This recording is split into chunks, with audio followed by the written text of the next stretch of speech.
It's the last day of pike and walleye season, so we're out here hoping to catch one last fish before we have to move on to other things.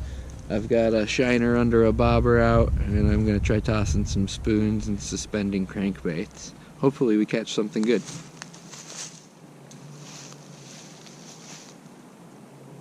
Oh, I think I'm getting a bite. Oh yeah, I got one, I got something. Somebody hand me the net. Wait.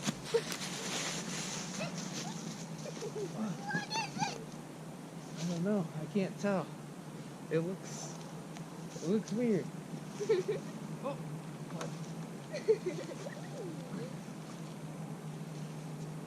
Oh my gosh.